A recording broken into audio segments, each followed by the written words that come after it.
নমস্কার আমার প্রিয় পরিবার, সবাই কেমন আছেন? আশা করি সবাই ভালো আছেন, সুস্থ আছেন, আর আমিও আছি ভালোই। আসাম থেকে আমি সীমা ডিডিএস ব্লগে আপনাদের সবাইকে অনেক অনেক স্বাগত আর অনেক অনেক ভালোবাসা জানিয়ে আমার আজকের ব্লগটি শুরু করলাম। আমার এই আজকের ব্লগটি আপনাদের নিশ্চয়ই ভালো লাগবে, আর যদি ভালো লাগে তাহলে প্লিজ একটা লাইক দিয়ে প্রথম থেকে শেষ অবধি থাকার অনুরোধ করছি। আর যদি বেশি ভালো লাগে তাহলে সাবস্ক্রাইব করে আমার পাশে থাকবেন। আর যারা সাবস্ক্রাইব করে অলরেডি আমার পাশে আছেন তাদেরকে আমার অন্তর থেকে অনেক অনেক ভালোবাসা। এইভাবে আপনারা আপনাদের মহামূল্যবান সময় দিয়ে আমাকে একটু একটু করে এগিয়ে নিয়ে যাওয়ার জন্য আমি আজ সকালের জলখাবারের জন্য বানিয়েছিলাম শুকনো রুটি আর গাজরের পায়েস। তো বাবাকে তো দোকানে দিয়ে আসবো, আর ওইদিকে আমার ছেলেকে ওর পড়ার টেবিলে দিয়ে দিলাম যাতে ও এখানে বসে খেয়ে নে আর যাওয়ার আর সময়টা নষ্ট না হয়। মানে কি, রান্না করে গিয়ে যাতে খেতে ওর সময়টা নষ্ট না হয়। যখন ওর খাওয়া শেষ হয়ে যাবে তখন এসে আমি প্লেটটা নিয়ে যাব। গাজর কুড়িয়ে ঘি দিয়ে ভেজে দুধটাকে ভালো করে জাল দিয়ে দিলাম চিনি, তার মধ্যে অল্প কিশমিশ ছিল সেটাও দিয়ে দিলাম। তারপর ওই ভেজে রাখা গাজর যখন দুধটা ভালো করে ফুটে একদম শুকনো শুকনো হয়ে গেছে তখন দিয়ে দিয়েছিলাম। ক্যামেরা করার সময় একটু ঝামেলা হয় তাই আর ক্যামেরা করিনি, সেজন্যই আপনাদের মুখেই বলে দিচ্ছি। সকালের ব্রেকফাস্টের পর ঘরে কিছু সর ছিল, তো সরগুলো একটু কষলিয়ে নিলাম। টুকটুক করে অনেক দিন থেকে জমেছি, অনেক দিন বলতে কি ওই এক সপ্তাহ হবে বা তার থেকেও কম হবে। বেশি দিন হয়ে গেলে কিন্তু একদম নষ্ট হয়ে যায়, মানে বাজে একটা স্মেল বেরিয়ে যায়, আর সেইভাবে স্মেলটা বেরোলে যেমন খেতে ভালো লাগে না। ঘি বানানোর পরে বাজারের কিনা ঘি থেকে নিজের ঘরে নিজের হাতে বানিয়ে ঘি খেলে যেমন টেস্ট তেমন উপকারও। কেননা যদিও বা আমি হাত দিয়ে এইভাবে কষলিয়ে বানাচ্ছি তবুও কিন্তু আমি তো হাতটা ভালো করে ধুয়ে পরিষ্কার করে তো বানিয়েছি। দেখতে যদিও খারাপ লাগে কিন্তু তবুও তো আমার মনে তৃপ্তি আসবে খেতে। তারপর যখন কষলানোর পর যখন দেখলাম যে ওই মাখন একদম হালকা হয়ে গেছে তখন দিয়ে দিলাম জল দেওয়ার পর যেগুলো মাখন হয়েছে সেগুলো তো ভেসে উঠবে, আর ওই ভাসানো মাখনগুলো আমি একটা কৌটাতে নিয়ে নিলাম। মাখনগুলো তোলার পর যে অবশিষ্ট রয়েছে সেটার নাম হচ্ছে, আমরা তো বলি মাঠা। সবগুলো তো নিয়ে নিলাম, আর দেখুন কতটুকু হয়েছে।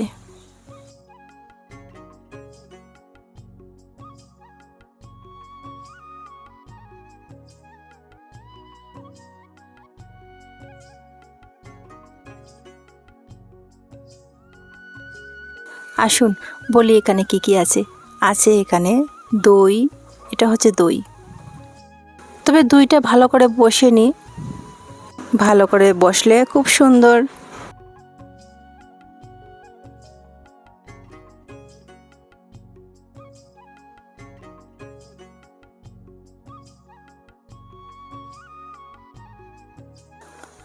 ওইটা তো হচ্ছে মাখন যে আমি আগে বের করেছি একটু আগে।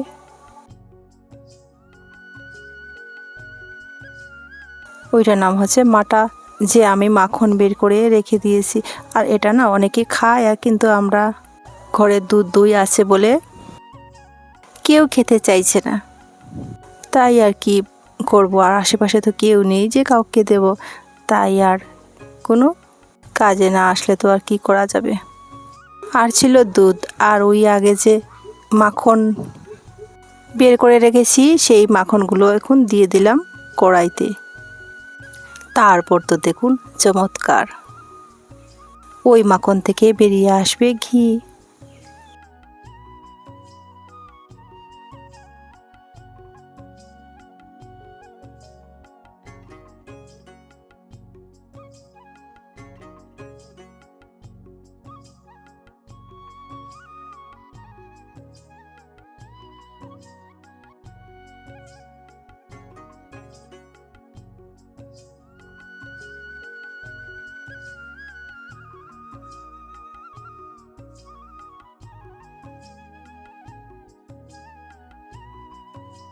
এর সাথে সাথে ওই বাইরে গিয়ে উনুনে আগুন ধরিয়ে বসিয়ে দিলাম, যে আগে কৌটাতে দুধ দেখিয়েছিলাম সেই দুধ।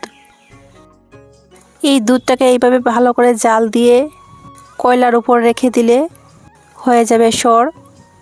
এই সর টুকটুক করে জমিয়ে কচলিয়ে তারপর তো বানানো হবে মাখন, আর সেই মাখন জাল দিয়ে সেই মাখন থেকে তৈরি হবে ঘি।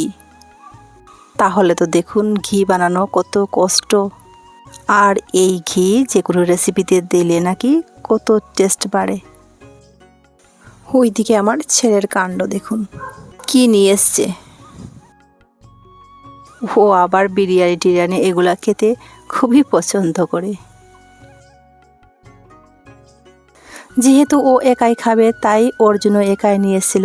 আসলে কি আগের দিন ওর বাবার সাথে যে ডক্টরের কাছে গিয়েছিল সেখান থেকে ফেরার পথে ওর জন্য 1 প্লেট বিরিয়ানি নিয়ে এসেছিল।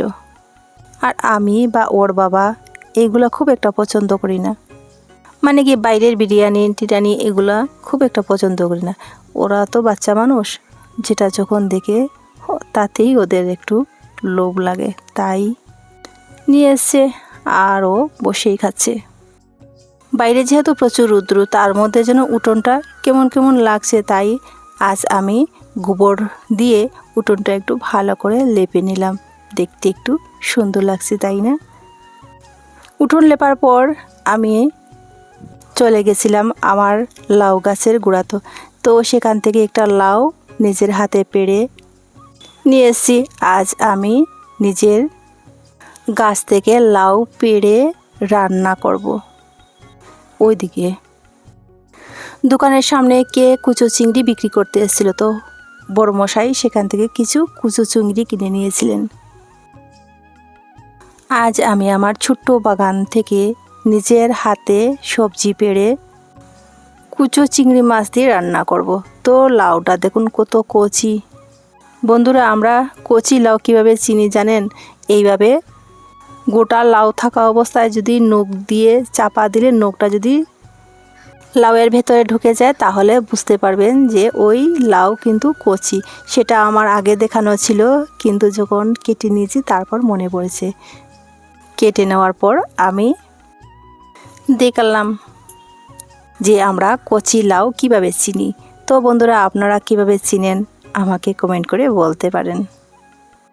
এইভাবে গোটা লাউ আমি কুচিয়ে নেব।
লাউয়ের সাথে আছে শিম, এই শিমগুলো আমাদের বাসার মানে ওই বাসার থেকে আনা হয়েছে। আলুও কিন্তু আমাদের বাগানের। ওই বাসাতে তো আমি যাইনি, সে কারণে ওই বাসা থেকে সবজি পাড়াটা শেয়ার করতে পারলাম না। তবে বলে দিচ্ছি যে ওই শিম আলু এইগুলো কিন্তু আমাদের বাগানের। আগের কোনো একটা ভিডিওতে হয়তো আমি শেয়ার করেছিলাম যে আমাদের বাগানে শিম লাগানো হয়েছে বা আলু লাগানো হয়েছে, সেগুলো আমি তো সবসময় ওই বাসাতে যেতে পারি না, সেজন্যই আর ওই বাগানের সবজি শেয়ার করতে পারি না। যখন যাব নিশ্চয়ই শেয়ার করব।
ওইদিকে আমার লাউ চিংড়ি তো হয়ে গেছে, আর যে শিম আলু দেখিয়েছিলাম সেটা সেদ্ধ দিয়ে তার মধ্যে ওই সকালবেলা যে বচুরি বানিয়েছিলাম, এখন আমি শুকনো লঙ্কা বচুরি শিম আলু সেদ্ধর মধ্যে মেখে নেব।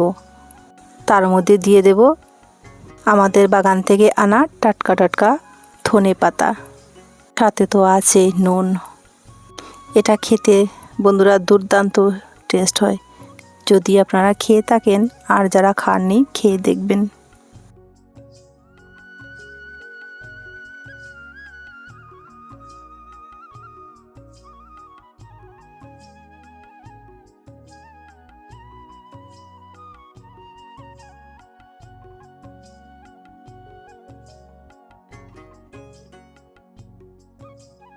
তো বন্ধুরা, আজ আমি আমার বাগানের থেকে টাটকা সবজি তুলে রান্না করে খেলাম।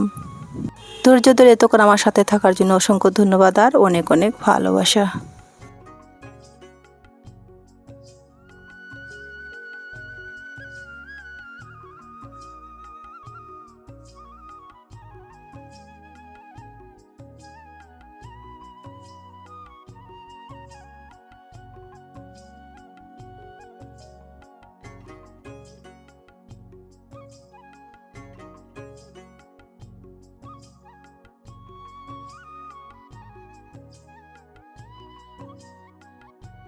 তো বন্ধুরা, সবাইকে রান্না বান্না করে খাইয়ে এরপর আমার ডিশটাও রেডি করে নিলাম। আজ রান্না করেছি লাউ চিংড়ি, শিম আলু মাখা, আছে আগের দিনের মাছ চচ্চড়া। তো আজ এই পর্যন্ত, দেখা হচ্ছে পরবর্তীতে। সবাই সুস্থ থাকুন, ভালো থাকুন, সাবধানে থাকুন। আসি, টাটা।